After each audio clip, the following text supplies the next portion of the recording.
அதிமுக வந்து தேர்தல் வாக்குறுதி தமிழ்நாட்டுக்கு கொடுத்துச்சு, நீங்கள் உங்கள் தொகுதிக்கு கொடுத்துருக்கீங்க. ஃப்ரீ ஹார்ட் சர்ஜரிஸ் பண்ணுறோம், மாற்றுத்திறனாளிகள் செயற்கை கைகள் தர்றோம், திருநங்கைகள் அவங்களுக்கு நிறைய சர்வீஸ் பண்ணுறோம், காலேஜ் ஸ்டூடெண்ட்ஸ்க்கு அவங்களுக்கான படிப்பு உதவிகள் நிறைய செஞ்சிட்ருக்கிறோம். அந்த அடிப்படையில் நான் யோசிக்கிறேன், ஒரு வளர்ச்சிக்கான திட்டங்கள் இருக்கணும்.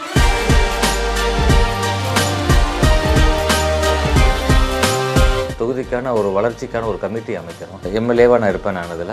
அப்புறம் இந்த தொகுதியில் இருக்கக்கூடிய குடியிருப்பு நல சங்க தலைவர்கள் அதில் மெம்பராக கொண்டு வரோம். அது மாதிரி பல அசோசியேஷன்ஸு, சமூக ஆர்வலர்கள் எல்லாம் கொண்டு வந்துட்டோம்னா அந்தந்த பகுதிக்கு என்ன தேவை அப்படின்ற அவங்க சொல்கிறாங்களோ அதை வந்து எங்களுடைய முதலமைச்சர் எடப்பாடியார்கிட்ட கேட்டு பெற்று தருவேன் இப்படின்ற வாக்குறுதிகளை கொடுத்துருக்குறேன். முதலமைச்சர் அந்த நேரம் ஸ்டாலின் அவர்கள் வரும்பொழுது சேலையெல்லாம் வச்சு மறைச்சி அவங்க பண்ணியிருந்தாங்க. அங்கே இருக்கக்கூடிய மக்கள் போராட்டம் நடத்தி அதை வந்து பார்த்துட்டு போனார் முதலமைச்சர். ஆனால் அப்புறமும் செய்யலை. இப்போ தேர்தல் வரப்போகுதுன்றனால பார்த்திங்கன்னா ஒரு பேப்பர் ரோஸ்ட் மாதிரி அங்கங்கே 2 ரோடை போடுறாங்க, 2 இடத்துல பூமி பூஜை பண்ணுறாங்க. இப்படி மக்களை ஏமாற்றக்கூடிய கட்சியாக திமுக இருக்கிறது. திருமால், கல்லணை, குராயூர் 3 ஊரை மட்டும் நீங்கள் போய் பாருங்கள். அங்கே குவாரி ஆரம்பித்து சட்டத்துக்கு புறம்பா பல நூறு அடிக்கு தோண்டி ஒரு 150-200 கோடி பணத்தை கொள்ளையடிச்சு, இதில் என்ன அவர் குடும்பத்தாருக்குள்ளே சண்டையாகி அடுத்தடுத்த குவாரி தொடங்குறதில்ல, அதெல்லாம் போலீஸ் கேஸ் ஆகி இவங்க எல்லாம் வந்து அரசியல் வியாபாரி. நாளை நமது நேயர்களுக்கு வணக்கம். உங்கள் ஊர் எம்எல்ஏ நிகழ்ச்சியில் இன்று நாம் வந்திருக்கும் இடம் மதுரை வடக்கு. இந்த சட்டமன்ற தொகுதியில் போட்டியிடும் வெற்றி வேட்பாளர் டாக்டர் திரு சரவணன் அவர்கள் இணைந்திருக்கிறார். சார் வணக்கம் சார். வணக்கம் சார். சார் எப்படி சார் இருக்கீங்க? நல்லா இருக்கேன் சார். சார் இப்போ மதுரை வடக்கு போகிற எல்லா பக்கமும் சரவணன் குரல் கேட்குது சார்.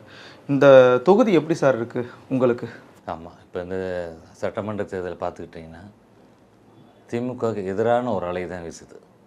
அதனால் அதிமுக தலைமையிலான தேசிய ஜனநாயக கூட்டணி அதனுடைய வேட்பாளர்கள் வெற்றி பெறக்கூடிய சூழல் தான் தமிழ்நாடு முழுவதும் இருக்கிறது. அது மதுரையில் வடக்கு தொகுதியில் ரொம்ப அதிக அளவில் இருக்கிறது. காரணம் இந்த திமுகவுடைய வேட்பாளர் ஏற்கனவே சட்டமன்ற உறுப்பினராக போன 5 வருஷம் இருந்தவர், தொகுதிக்கு எதுவுமே அவர் செய்யலை அப்படின்ற ஒரு மனக்குறை இருக்கிறது. அவர் எங்கெல்லாம் போகிறாரோ அங்கெல்லாம் மக்கள் வந்து அவரை உள்ளே நுழைய விடலை. தொகுதிக்குள்ளே பல இடங்களில் பல பகுதிகளில் அவர் நிப்பாட்டி கேள்வி கேட்டு திருப்பி அனுப்பிக்கிட்டு இருக்கிறாங்க. அதனால் இங்கே இந்த இடத்துல அதிமுகவுடைய வெற்றி வாய்ப்பு மிக பிரகாசமாக இருக்கிறது. பொதுச்செயலர் எடப்பாடியார் அவருடைய அறிக்கைகள், மக்களுக்கு தந்திருக்கூடிய வாக்குறுதிகள், மக்கள் வந்து ரொம்ப சந்தோஷப்படுறாங்க அந்த வாக்குறுதிகளுக்கு. நானும் தனிப்பட்டு அவங்களுக்காக சில வாக்குறுதிகள் அந்த தொகுதியில் ஒரு உறுப்பினராக என்னோடய சொந்தமாக என்ன செய்வேன் அப்படின்றதையும் அவங்களுக்கு நான் சொல்லியிருக்கிறேன்.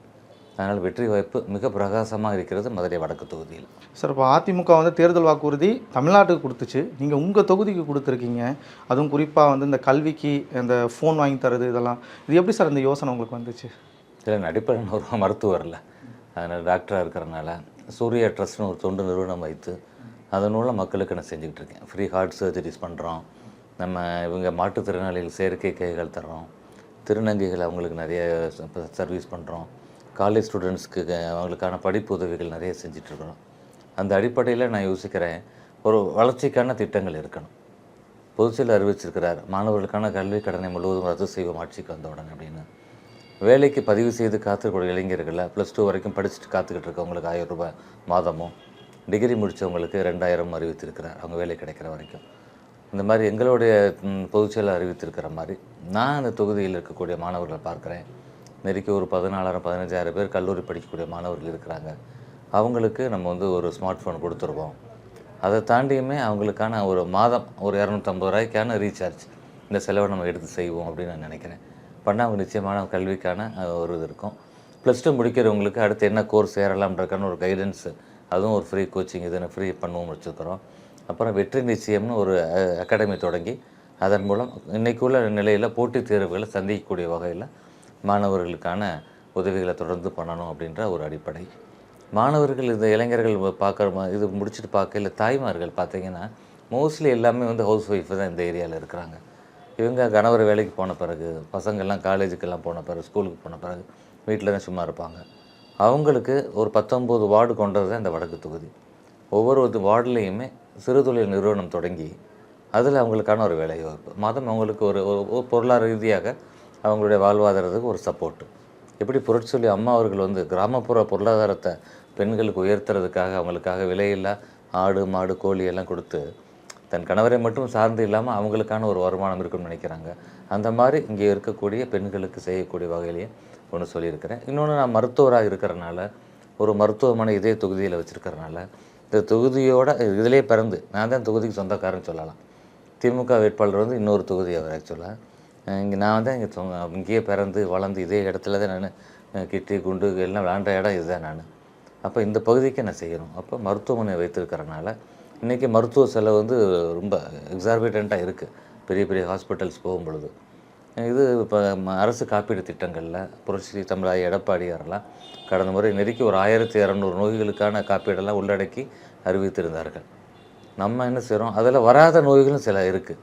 அதை மக்கள் வந்து சந்திக்கும் பொழுது ஒருவேளை அது அறுவை சிகிச்சை மாதிரி ஒரு பெருங்கொண்டு செலவு வரக்கூடிய வகையில் இருந்தால் அது ஒரு 50% சலுகை கட்டணத்தில் அந்த அறுவை சிகிச்சை பண்ணித்தரலாம் அப்படின்னு சொல்லியிருக்கிறோம்.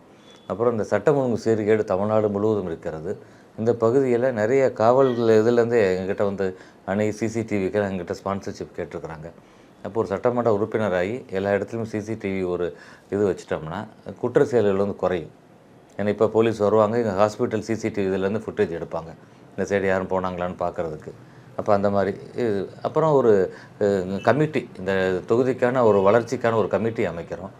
அதில் வந்து நம்ம எம்எல்ஏவாக நான் இருப்பேன் நான் அதில். அப்புறம் இந்த தொகுதியில் இருக்கக்கூடிய குடியிருப்பு நல சங்க தலைவர்கள் அதில் மெம்பராக கொண்டு வரோம். அது மாதிரி பல அசோசியேஷன்ஸு, சமூக ஆர்வலர்கள் எல்லாம் கொண்டு வந்துட்டோம்னா அந்தந்த பகுதிக்கு என்ன தேவை அப்படின்றவங்க சொல்கிறாங்களோ அதை வந்து எங்களுடைய முதலமைச்சர் எடப்பாடியார்கிட்ட கேட்டு பெற்று தருவேன் இப்படின்ற வாக்குறுதிகளை கொடுத்துருக்குறேன். மக்கள் அதை சொல்கிறாங்க. தமிழ்நாட்டிலே வந்து இந்த மாதிரி யாரும் தனிப்பட்டு ஒன்று சொல்லலை, நீங்கள் சொல்லியிருக்கிறீங்க, உறுதியை செய்வீங்க. ஏன்னா அது வித்தியாசமாக இருக்குது. இது முடிக்க தேர்தல் வாக்குறுதிங்கிறது அந்தந்த கட்சிகள் கொடுப்பாங்க.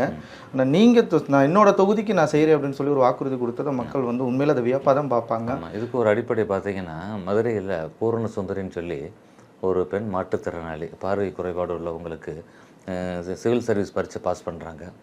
பொதுவாக எல்லோரும் போய் வாழ்த்தி ஒரு சால்வை அணிவிச்சிட்டு வரக்கூடிய நிலையில் அரசியல்வாதிகள், நான் ஒரு மருத்துவராக இருக்கிறனால நான் வந்து கொஞ்சம் கூகுளில் போய் பார்த்து, கூகுள் ஸ்பெக்டக்கிள்ஸ்னு ஒரு கண்ணாடி, அது பார்வையை காமிக்காது, அது ஒரு கம்ப்யூட்டர் இருக்கும், ஒரு சிப் இருக்கும்.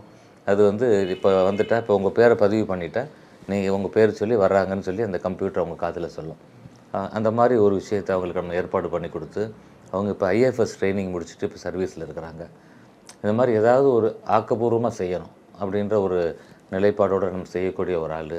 சமீபமாக கூட ஒரு 6-7 மாதமாக 10 ரூபாய்க்கு 3 இட்லி 1 டீ அப்புறம் சரவணா கிச்சன் செஞ்சுட்டு, ஏன்னா இங்கே புதூர் பகுதியில் இருக்கக்கூடிய அம்மா உணவகம் வந்து மிக மோசமான நிலையில் இந்த திமுக அரசு வச்சுருந்தது.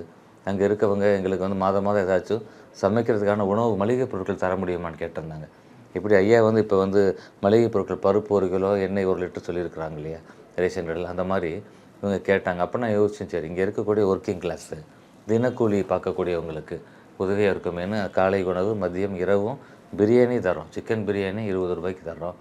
மக்கள் இது வந்து பல இடங்கள்ல நல்லா இருக்குது. இந்த மாதிரி ஒரு ஆக்கப்பூர்வமாக மக்கள் வளர்ச்சிக்கான, மக்களோட வாழ்வியலை கொஞ்சம் மாற்றக்கூடிய வகையில் திட்டங்களை செய்யணும் அப்படின்ற ஒரு எண்ணம் எனக்கு. எம்ஜிஆருக்கு அப்புறம் மக்கள் பசியாக இருக்கக்கூடாதுங்கிற ஒரு இதை முன்னெடுக்கிறீங்க. ஆமாம், அதான் சொல்கிறோம்ல, இப்போ அரசியலில் யார் வந்தாலும் அவங்க வந்து என்ன சொல்லுவாங்க, எம்ஜிஆர் ஆட்சி அமைப்புன்னுவாங்க, அம்மாவுடைய ஆட்சி அமைப்புன்னுவாங்க. யாருமே திமுகவில் யாரையும் சொல்லி இந்த ஆட்சின்னு சொல்ல மாட்டாங்க. எல்லாருக்கும் தெரியும் திமுகன்றது சுயநலமான ஒரு குடும்ப அரசியல் கட்சின்னு தெரியும். அதனால் எல்லாரோட ரோல் மாடலாகவும் நிச்சயமாக அரசியலில் புரட்சி தலைவர் தான் இருக்கார். அடுத்து பெண்களுக்கான திட்டங்கள் கொடுத்தல புரட்சி தலைவர் அம்மா தான் இருக்கிறாங்க. அதனால் அவங்க வழியில் செயல்படக்கூடிய புரட்சி தலைவர் எடப்பாடியார்.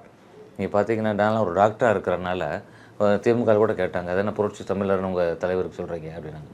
நான் சொன்னேன், புரட்சின்னு அதுக்காக வந்து போய் சண்டை போடணும், போராட்டம் நடத்தணுன்றலாம் இல்லைங்க. மருத்துவ உலகில் கவர்மெண்ட் ஸ்கூல்லேருந்து டாக்டர் ஆனவங்க இது வரைக்கும் 10 பேர் 20 பேர் தான் வருஷம் போவாங்க. நீட்டுன்னு ஒன்று வந்தனால அதுவும் பெரிய சிக்கலாயிடுச்சு. அப்போ வந்து 7.5% உள்ள இடஒதுக்கீடு கொண்டு வந்தனால வருஷத்துக்கு 600 ஸ்டூடெண்ட்ஸு சாமானிய வீட்டு பிள்ளைகள். அப்போ இந்த 5 வருஷத்தில் 3000க்கு மேற்பட்ட பிள்ளைகள் வந்து இப்போ டாக்டர் ஆக முடியுது தமிழ்நாட்டு. இப்போ இவங்க வந்து பொய்யா திமுக வந்து நீட்டை ஒழிச்சுற கையெழுத்து ஏமாத்துறதை விட பண்ணி இன்றைக்கி 25 அப்பாவி உயிர்களை பலி கொடுத்துருக்குறோம். எடப்பாடியார் வந்து இந்த இதை, அதுவும் கவர்னரோட பவரை தாண்டி 162ன்னு ஒரு ஆர்டிக்கிளை பயன்படுத்தி கொண்டு வந்தது வந்து மிகப்பெரிய புரட்சி, கல்வி புரட்சி. அதனால் அவங்க வழியில் செயல்படக்கூடிய நான் நிச்சயமாக மக்களுக்கு நல்லது செய்வேன். மக்களும் அதை நம்புகிறாங்க, ரொம்ப தெளிவாக சொல்கிறாங்க.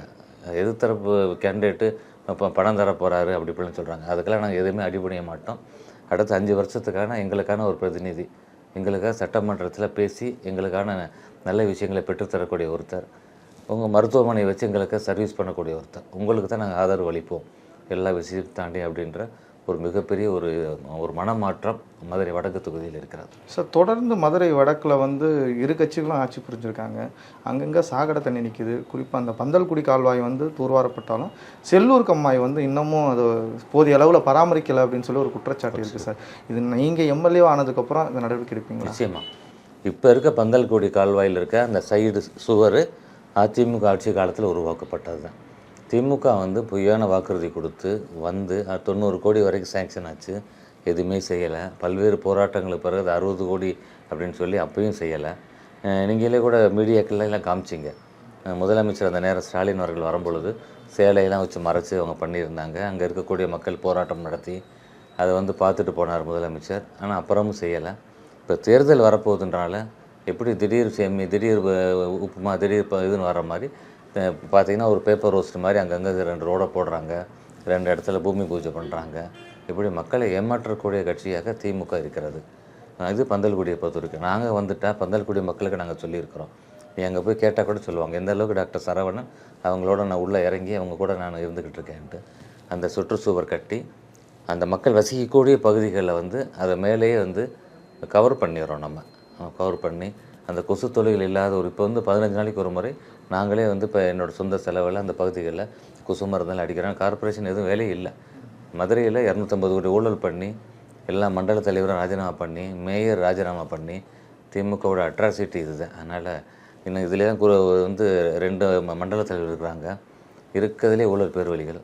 அவங்களோட இந்த மாவட்ட செயலர் இருக்கக்கூடிய திமுக அந்த வேட்பாளர் ஜப்பான் டூர் இங்கே கொள்ளையடித்த பணத்தில் ஜப்பான் டூர் போயிட்டு வந்து இந்த மாதிரி தான் அவங்க இருக்கிறாங்க. இதெல்லாம் மாற்றணும். செல்லூர் கண்மாயில் அதுவும் மிக மோசமாக இது பண்ணி இப்போ போய் பார்த்திங்கன்னா ஆழப்படுத்துகிறோம்னு சொல்லி 4 கோடி ரூபாய்க்கு ப்ராஜெக்ட் போட்டு அதுலேயும் கமிஷன் வாங்கி தான் இருக்கார் இந்த திமுக அந்த அப்போ இருந்த எம்எல்ஏ இப்போ இருக்கக்கூடிய வேட்பாளர்.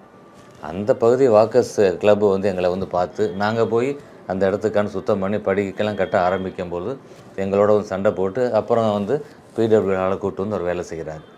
மக்களே சொல்கிறாங்க, இப்போ டாக்டர் இப்போயே வந்து திமுக போட்டு இவ்வளோ வேலை வாங்கிட்டார், அவர் வந்தால் நிச்சயம் உறுதியாக முன்னெடுத்து எல்லாத்தையும் செய்வார் அப்படின்னு இந்த பகுதி மக்களும் நம்புகிறாங்க. ஸோ ஒருவேளை நீங்கள் வெற்றி பெற்றால் மதுரை வடக்குக்கு என்ன திட்டங்கள் சார் ஃபஸ்ட்டு கேட்டு வாங்குவீங்க?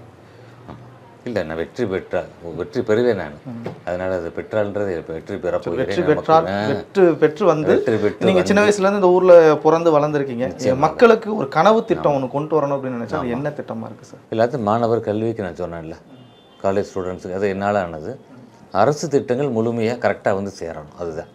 அப்படி பார்த்தீங்கன்னா அடிப்படை வசதி இல்லை, நல்ல ரோடு இல்லை. ஆமாம், இதெல்லாம் கார்ப்பரேஷன் அளவில் செய்ய வேண்டிய விஷயங்கள். நல்ல பாதாள சாக்கடை திட்டம் எல்லாம் முடங்கி கிடக்கிறது. குடிநீர் பார்த்திங்கன்னா முல்லைப்பெரிய கூட்டு குடிநீர் திட்டம் எடப்பாடி ஆட்சியில் 1296 கோடியில் தொடங்கப்பட்டு 70% அந்த பணி நடந்துக்கிட்டு இருக்கும் பொழுது ஒரு ஆட்சி மாற்றம் வருது. அந்த 30% இந்த 5 வருஷம் முடிக்காமல் இப்போ எலெக்ஷன் வரப்போகுதுனால அங்கங்கே சில பைப்பு போட்டு காமிச்சிருக்கிறாங்க. ரொம்ப மோசமான நிலையில் இருக்குது அந்த தண்ணின்றது. அப்படி பச்சை கலராக வரும், அப்படி அந்த மாதிரி தான் இருக்கிறது. அதனால் வந்து இது மதுரையை குப்பை நகரமாக மாற்றிட்டாங்க அந்த திமுக. அப்போ திருப்பி க்ளீன் சிட்டி அப்படின்னு மதுரையை கொண்டு வரப்போகிறேன். அப்போ இதிலே நம்ம இருக்கக்கூடிய எல்லா திட்டங்களும் நடக்கும். ஏன்னா ஒட்டுமொத்தமாக அடிப்படை வசதியை கூட்டி மற்ற எல்லாத்தையும் பண்ணத்தான் இது ஒரு க்ளீன் சிட்டின்ற கேட்டகரியில் கொண்டு வர முடியும். உறுதியாக அது முதல் இதாக இது ஒரு தூய்மையான நகரமாக இது வந்து இந்தியாவில் இருக்கக்கூடிய அளவில் நம்ம நிச்சயமாக மாற்றத்தை ஏற்படுத்துவேன்.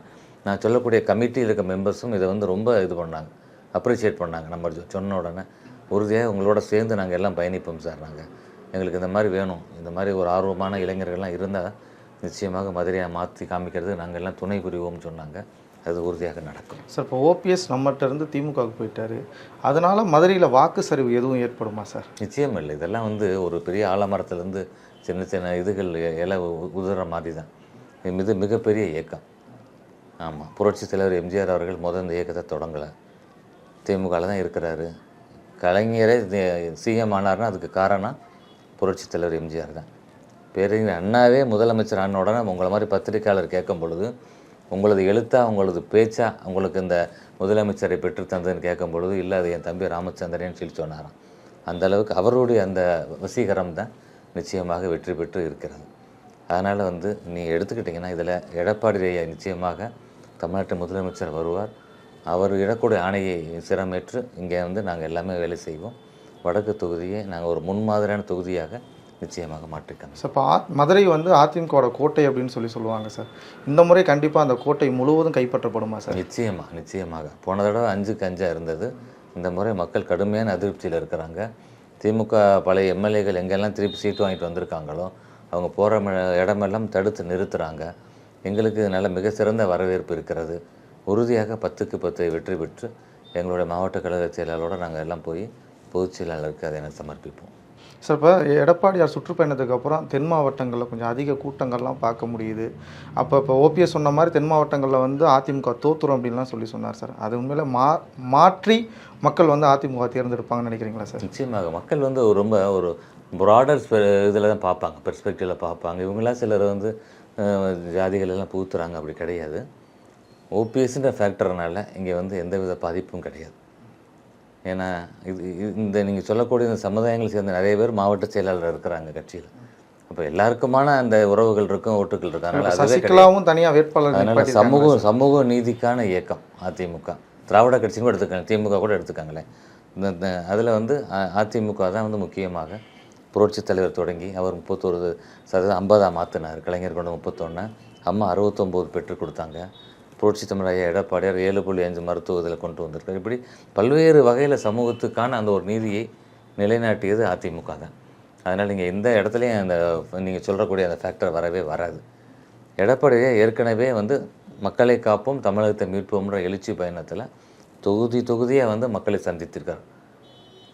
இப்போ திரும்பவும் வந்து அந்தந்த மாவட்டங்களில் வந்து ஒரு கூட்டம் இப்போ 2 நாளைக்கு முன்னாடி தான் வந்துட்டு போனார். மிகப்பெரிய எழுச்சியான ஒரு கூட்டம். மக்கள்கிட்ட அது டாக் ஆஃப் தி டவுனாக இருந்தது. இன்னும் குறிப்பாக சொல்லப்போனால் அரசு ஊழியர்கள், ஆசிரியர் பெருமக்கள், காவலர்களுக்கு அவர் சொல்லியிருக்கக்கூடிய திட்டங்கள் எல்லாம் உறுதியாக, ஏன்னா அவங்க வந்து திமுக எப்பயுமே அவங்களுக்கு தனிப்பட்ட ஓட்டு கிடையாது. ஒரு 10-15 கட்சியை சேர்த்து வச்சுருப்பாங்க கூட்டணியில். அதை வச்சு தான் வருவாங்க. அரசு ஊழியரை கையில் வச்சுருப்பாங்க, சிறுபான்மை மக்களை கையில் வச்சுருப்பாங்க. இந்த முறை அரசு ஊழியர்களை கைவிட்டுட்டாங்க. ஓல்டு பென்ஷன் திட்டத்தை கொண்டு வருவோம்னு சொல்லிட்டு அவங்கக்கிட்டேருந்தே பிடித்தம் பண்ணி அதுலேருந்து அவங்க முதலீடு பண்ணி திருப்பி தர்ற மாதிரி சொல்லியிருக்கிறாங்க. ஒருவேளை அந்த குறிப்பிட்ட நபருடைய மறைவுக்கு பிறகு அவரை நாமினி அவங்களுக்கு பிறகுன்னு வரும்போது அந்த பணம் அந்த குடும்பத்துக்கு வராது. இவர் உழைத்து எடுத்த அந்த ஒரு பங்கு வந்து திரும்ப அந்த குடும்பத்துக்கு வராது. இது கடுமையான எதிர்ப்பு இருக்கிறது. ஊதிய உயர்வு கேட்டு இருக்கிறது, பணி நிரந்தரம் கேட்டு பல்வேறு போராட்டங்கள் நடந்துக்கிட்டு இருக்கிறது. போராட்டம் பண்ணவங்களை எவ்வளவு மோசமாக இந்த திமுக நடத்துனதுன்னு நீங்கள் மீடியா தான் காமிச்சிங்க. இதே அதிமுக பீரியடில், எடப்பாடி ஆட்சி பீரியடில் நெருக்கி 40,000 போராட்டம் அனுமதி பெற்று நடத்தினாங்க. அதுதான் ஜனநாயகம். இவங்க வந்து அடக்கி ஒடுக்கி உங்கள் மாதிரி ஊடகவியலாளர் எத்தனை பேர் அவங்களுக்கு எவ்வளோ கஷ்டம் கொடுத்தாங்க திமுக பார்த்தீங்க. அதனால் நிச்சயமாக இதுக்கு எல்லாம் ஒரு மாற்று மக்கள் மனதில் இருக்கிறது. ஒரு குரல் புரட்சியாக எடப்பாடியாருக்கு வாக்களிப்பார்கள், இரட்டை இலை சின்னத்துக்கு வாக்களிப்பார்கள், எங்களுடைய கூட்டணி கட்சிக்கு வாக்களிப்பார்கள். எடப்பாடியார் தமிழ்நாட்டின் முதலமைச்சராக உறுதியாக மே 4ஆம் தேதிக்கு பிறகு பொறுப்பேற்பார். சார் இப்போ தமிழக வெற்றி கழகம்னு ஒரு கட்சி வந்துச்சு சார். வந்து எங்களுக்கும் திமுகவுக்கும் தான் போட்டி அப்படின்னு சொல்லி அவங்க சொல்கிறாங்களே சார், அவங்களோட ஓட்டுக்கள் நமக்கு எதுவும் பாதிப்பு ஏற்படுத்துமா சார்? இல்லை, வந்து ஜனநாயகத்தில் யாருனாலுமே வந்து கட்சி ஆரம்பிக்கலாம். அப்படி அவரும் ஆசைப்பட்டு வந்திருக்கிறாரு. அவரும் கடைசி என்ன பண்ணுறாரு, கொள்கை தலைவர் 5 பேரை காமிச்சார். பட் கடைசி யாரை கையில் எடுக்கிறாரு, பேருங்கிற அண்ணாவையும் எம்ஜிஆர் புரட்சி தலைவரை தான் அவர் கையில் எடுக்கிறார். அப்போ வந்து அவர் யாரை ரொம்ப திட்டுறாரு, திமுக திட்டுறாரு. இது என்ன செய்யும்னா, கொஞ்சம் இளைஞர்கள், அந்த சினிமா முகத்தில் இருக்கக்கூடிய இளைஞர்கள் ரியல் ஹீரோவை சிலர் வந்து ஹீரோவை நினச்சி மக்கள் கொஞ்சம் தவறான முடிவுகள் எடுக்கக்கூடிய விஷயமா இருக்கலாம். ஒரு படம் கூட பயணம்னு வந்திருக்கும். ஒரு பிளேனை வந்து ஹைஜாக் பண்ணுவாங்க. அதில் பபுல் ஒன்ற நடிகர் தான் ஒரு நடிகர் இருப்பார். பக்கத்தில் சிஸ்டர் மனோகரன் இருப்பார். அவர் பயந்து நடுங்கிக்கிட்டு இருப்பார். இவர் வந்து நீங்கள் அடிக்கிறதுக்கு பிளான் போட்டுக்கிட்டு இருக்கீங்க அப்படின்னு. அந்த மாதிரி அவங்கெல்லாம் ரியல் ஹீரோ தான். இப்போ கரூர் இன்சிடெண்ட்டை பார்த்தோம். ஒரு நல்ல தலைவர் அந்த இடத்துல இறங்கி இருந்து மக்களை பாதுகாத்துருக்கணும், மக்களுக்காக இருந்திருக்கணும். அவர் எவ்வளோ வேகமாக அங்கேருந்து புறப்பட்டு போனாருன்னு நீங்கள் பார்த்துருப்பீங்க. பத்திரிகை கேள்வி கூட பதிலளிக்காமல் ஏறி போயிட்டு ஒரு 30-40 நாள் வந்து வெளியவே வரலை. அதற்கு பிறகு திருப்ப இப்போ வர்றாரு. அதனால் மக்கள் வந்து தெளிவாக இருக்காங்க. நாடு நல்லா இருக்குன்னு நினைக்கிற மக்கள் நிச்சயம் வந்து அந்த டிவிக்கே யோசிக்கவே மாட்டாங்க. சினிமா முகத்தில் இருக்கக்கூடிய இளைஞர்கள் வேணால் கொஞ்சம் அவருக்கு வாக்களிக்கலாம். அதுவும் வந்தால் பார்த்தா பெரும்பாலும் சிறுபான்மை மக்கள் வாக்குகள் அவருக்கு போகும். அது என்ன அதிமுக எங்களுடைய கூட்டணிக்கு தான் மிகப்பெரிய பலமாக அமையும். அதனால் அவங்களே நாங்கள் வரவேற்கிறோம். போட்டியில் அவங்க இருக்கட்டும். எங்களுக்காக திமுக ஓட்டை வந்து அவங்க பிரித்து தரப்போகிறாங்க. அதிமுக மிக எளிதாக வெற்றி பெறப் போகிறது. சார் கடைசி ஒரு கொஸ்டின் சார், இப்போ 200 தொகுதிகள் வெற்றி பெறும் அப்படின்னு சொல்லிட்டு திமுக ஏற எல்லா மேலேயும் மு.க. ஸ்டாலின் பேசுகிறார் சார். அப்புறம் அதே போல் தொடர்ந்து தனிநபர் விமர்சனம் அதிமுக பொதுச்செயலர் தனிநபர் மயனும் சரி தந்தையும் சரி தொடர்ந்து விமர்சனம் பண்ணுறாங்க சார். இதை எப்படி பார்க்குறீங்க? திமுக தோல்வி பயம் வந்துருச்சு. ஏன்னா அவங்களுக்கு எப்படி உளவுத்துறையிலேருந்து ரிப்போர்ட் போயிருக்கும் இல்லையா, 60 சீட் எடுத்தாலே பெருசு திமுக அப்படின்ற ரிப்போர்ட் போயிருக்கிறதாக ஒரு தகவல். அப்போ அவங்க அந்த பயத்தில் என்ன செய்கிறாங்க, எல்லா முனையும் நம்ம செய்யணும் அப்படின்னு நினச்சிக்கிட்டு இப்போ கூட என்ன செய்கிறாங்க, வடக்கு தொகுதியில் டாக்டர் சரவணனுக்கு எடப்பாடியார் கை காமித்த வேட்பாளருக்கு ரெட்டையில சின்னத்துக்கு வந்து இப்போ வாய்ப்பு பிரகாசமாக இருக்குன்றனால ஒரு டிவியிலேருந்து ஒருத்தர் சொல்கிறார், அவங்களுக்கெல்லாம் வந்து மேலேருந்து ஒரு ப்ரெஷர் வருது, ஏதாச்சும் வாங்கிக்கோங்க பண்ணிக்கோங்க, ஆனால் வந்து கொஞ்சம் திமுக கேண்டிடேட்டை உயர்த்தி எழுதுங்கன்னு சொல்கிறாங்க. இங்கே இருக்க திமுக கேண்டிடேட் கோ தளபதின்றவர் இந்த தொகுதியை சேர்ந்தவர் இல்லை. மக்கள் ஒரு முறை திமுகன்ற கட்சியை நினச்சி 10 வருஷம் ஏடிஎம்கே ஆட்சி பண்ணனால ஒரு மாற்றத்தை கொடுத்து பார்த்தாங்க. அவர் திருமங்கலம் தொகுதியில் நீங்கள் இப்படி கேமரோடு போயிருங்க, திருமால் கல்லணை குராயூர் 3 ஊரை மட்டும் நீங்கள் போய் பாருங்கள். அங்கே குவாரி ஆரம்பித்து சட்டத்துக்கு புறம்பா பல நூறு அடிக்கு தோண்டி ஒரு 150-200 கோடி பணத்தை கொள்ளையடிச்சு, இதில் என்ன அவர் குடும்பத்தாருக்குள்ளே சண்டையாகி அடுத்தடுத்த குவாரி தொடங்குறதில்ல, அதெல்லாம் போலீஸ் கேஸ் ஆகி இவங்க எல்லாம் வந்து அரசியல் வியாபாரி. இன்றைக்கி அவர் என்ன சொல்கிறார், சில ஊடகத்தில் மதுரைக்கு வந்த திட்டத்தை பூரா அவர் கொண்டு வந்ததாக அவர் போய் சொல்கிறார். மதுரை ஸ்மார்ட் சிட்டி திட்டத்தில் இந்த பாலங்கள், மதுரை பெரியார் பஸ் ஸ்டாண்டு, பல்வேறு கட்டடங்கள் எல்லாமே அதிமுக ஆட்சியில் எடப்பாடியோட ஆட்சியில், எய்ம்ஸ் மருத்துவமனை அடிக்கல் நாட்டப்பட்டது ஐயா எடப்பாடியோட ஆட்சி காலத்தில் தான். மாண்புமிகு பாரத பிரதமர் வந்தார்.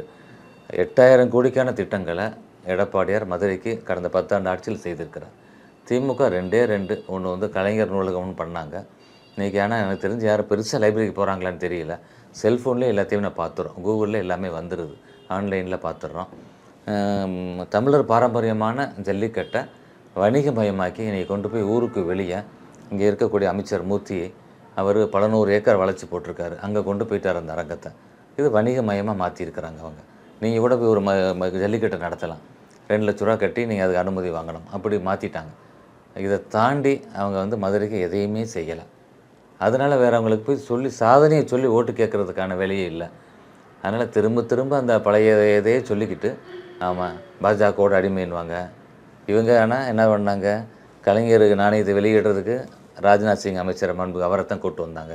வெறும் சோனியா காந்தி அம்மையார் கூப்பிட்டு வந்து பண்ணி வந்துடலாம் கூட்டணி கட்சியை. அப்படி மோடிஜி வரும்பொழுது கருப்பு இது காமிச்சவங்க வெள்ளை கொடை பிடிச்சாங்க. கேலோ இந்தியை எதிர்க்கிறோம்னு சொல்லிட்டு கேலோ இந்தியான்னு சொல்லி அந்த போட்டிக்கு போய் அவரை வரவேற்றாங்க. துணை முதலமைச்சரான உதயநிதி போய் வந்து பாரத பிரதமர்கிட்ட ஆசீர்வாதம் வாங்கிட்டு வந்து தான் பதவி ஏற்கிறாரு. அப்படி இவங்க தான் இப்போ கூட்டணியில் கூட காங்கிரஸுக்கு எவ்வளவோ தொங்கி நம்ம பார்த்தோம். 2020 மேட்ச் மாதிரி உட்காந்து எல்லாம் டிவியில் பார்த்துக்கிட்டு கூட ராகுல் காந்தி பிரச்சாரம் வரலை. சில கிலோமீட்டர் தூரத்தில் முதலமைச்சர் அவர் இருக்காங்க, அவர் ஒரு பக்கம் போகிறார், கேரளா பக்கம், இவர் இந்த பக்கம் வந்துக்கிட்டு இருக்காரு.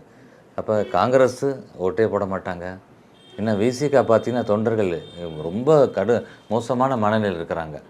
ஏன்னா வந்து அவங்களுக்கு தான் கொஞ்சமாச்சும் அந்த கூட்டணியில் ஓட்டு வங்கி இருக்குது திமுக அடுத்து. அவங்கள வந்து எவ்வளவு மோசமாக நடத்தி ஓட்டே இல்லாத 0.4% தான் ஓட்டு இருக்கக்கூடிய தேமுதிக கட்சியை கூப்பிட்டு அதுக்கு என்னென்ன சீட்டை கொடுத்து உள்ள வைகோன்ற பெரிய தலைவர் அவரை உதாசீனப்படுத்தி போன தேர்தலில் அவர் மகனெல்லாம் துறை வைகோ எம்பி ஆகும்போது ரேகிங் மாதிரி காலேஜ் ரேகிங் மாதிரி பண்ணி ஸ்டேஜிலேயே அவர் அழுததெல்லாம் நம்ம பார்த்துக்கிட்டு இருந்தோம். அதனால் வந்து சமூக நீதிக்கான இயக்கம் அப்படின்றது அதிமுக. மக்கள் தெளிவாக இருக்கிறாங்க.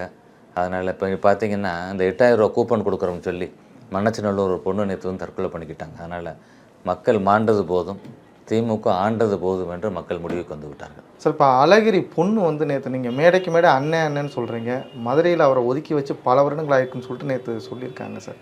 இது எப்படி சார் பார்க்க? ஆமாம், மதுரையில் இருக்கும் பொழுது மதுரைக்குன்னு திருமங்கலம் ஃபார்முலான்னு உருவாக்கி திமுகவுக்கு பண்ணவர் அவர் அழகிரி. அவரை வந்து இதுதான் குடும்ப அரசியலில் அவர் வந்துடக்கூடாதுன்றனால, அவருக்கான ஆதரவுகள் அதிகம், ஆதரவாளர்கள் வந்துடக்கூடாதுன்னு அவரை வந்து ஒதுக்கியே வச்சுருந்தாங்க. எவ்வளவோ அவங்க கூட இருக்கவங்கெல்லாம் முயற்சி பண்ணி அந்த கட்சியில் சேர்க்காம இப்போ அண்ணன் PM அண்ணன் அவர்களும் SR கோபி அவர்களும் இங்கே பொதுச் செயலரோட தலைமையை ஏற்று இங்கே வந்திருக்கிறாங்க. உடனே அவங்க பயந்து போய் மிச்சம் எல்லாரையும் கூப்பிட்டு அவங்க பக்கம் இப்போ சேர்த்துருக்குறாங்க மிச்சம் இருக்கிறவங்கள. அதனால் அவங்க டாக்டர் அவங்க பொண்ணு சொன்னது மிக சரிதான். ராமன் கூட 14 வருஷம் தான் வனவாசம், இவர் 15 வருஷம்னு. இது வந்து குடும்ப சண்டை இது. ஆமாம், இங்கே வந்து மதுரை மக்கள், தமிழ்நாட்டு மக்கள் வந்து திமுக மேலே கூட நம்பிக்கை போயிடுச்சு. தமிழக அரசியல் வரலாற்றுலையும் நீங்கள் பார்த்தீங்கன்னா திமுக ஒரு முறை ஆட்சிக்கு வந்துச்சுன்னா பாதியிலே ஏதாச்சும் ஒரு காரணத்துக்காக கலைக்கப்படும். இல்லைனாலும் அந்த 5 வருஷத்தை தாண்டி மக்கள் வந்து ஒரு 10 வருஷம் 15 வருஷம் நீண்ட இடைவேளை கொடுத்துருவாங்க. அதனால் இப்போ வந்து ஒரு பீரியட் வந்தாச்சு, முடிஞ்சு, அவ்வளோதான். இனி 15 வருஷத்துக்கு தொடர்ச்சி அடுத்து அதிமுக ஆட்சி தான் இருக்கும். பொதுச்செயலாளர் எடப்பாடி அவர் தான் தமிழ்நாட்டு முதலமைச்சராக இருந்து உறுதியாக தமிழ்நாட்டை வந்து சீர்படுத்தி மக்களுக்கான ஒரு வளர்ச்சி மிகுந்த ஒரு மாநிலமாக அதை வந்து திருப்பி மாற்றுவார். நீங்கள் வெற்றி பெற்று மக்கள் பணி செய்ய வாழ்த்துக்கள் சார். நன்றி சார்.